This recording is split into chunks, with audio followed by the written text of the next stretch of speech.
So what did we actually learn from the coronavirus economic collapse? One thing that we did learn recently is the fact that so many businesses are having a very tough time, and this is an important concept because so many Americans have almost 40% of Americans do not have $400 to handle an emergency.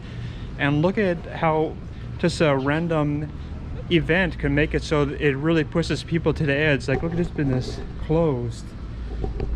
What this basically means is that people are not able to handle a really unusual or rare event, and that's going to cause a lot of hardship precisely because they're not able to handle emergencies like this. That's what I think is a huge problem. People are not prepared for emergencies, and as a result, when it happens, it really hurts them hard. Like, a lot of these businesses, especially restaurants, are still open. We are closed until further notice. Sorry for the inconvenience. See, a lot of these businesses, they're not really ready or able to handle emergencies because they haven't brought enough cash on the sidelines to handle just events that are not predictable. And I think that that's something that I think that people should actually think about going forward, because you can't just say, oh well, things are good, I'm making money, I can just spend all of it on whatever I want. The truth is, there will be some event that you cannot predict that will eventually happen that causes huge problems, and maybe you can't open your business, or maybe there's a health problem or something like that. And that's definitely the case.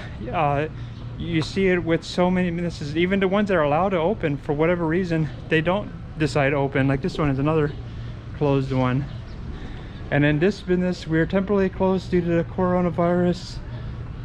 So it shows you that people are not really thinking about risk, thinking about the unplanned event that will eventually happen. People always kind of make fun of people who are thinking about the future, trying to prevent problems that can happen like this. So I think that's something that's also really important to keep in mind.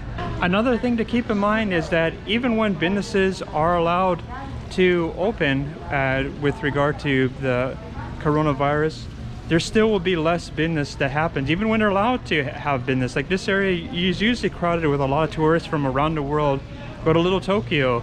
But even though people are allowed to shop here for food and a lot of other items, there are very few people here. And that shows you that not all of the economic damage happened because of the government. Some of it is because people are legitimately afraid of getting the virus, and so that's going to result in a lot fewer customers coming to a lot of these shops. That's another reason why you have to consider that not all the damage will be due to some government edict. Sometimes it will be because customers will just decide not to show up.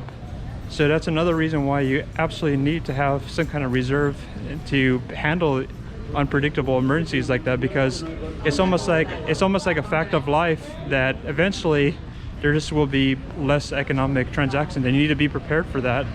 And it's hard to say when that will happen, because it's just going to happen when it happens. Another thing that we're learning is that the reopening process is a bit slow. Even when things are allowed to open, customers will be coming back rather slowly, because it does look like this area is pretty much like a ghost town.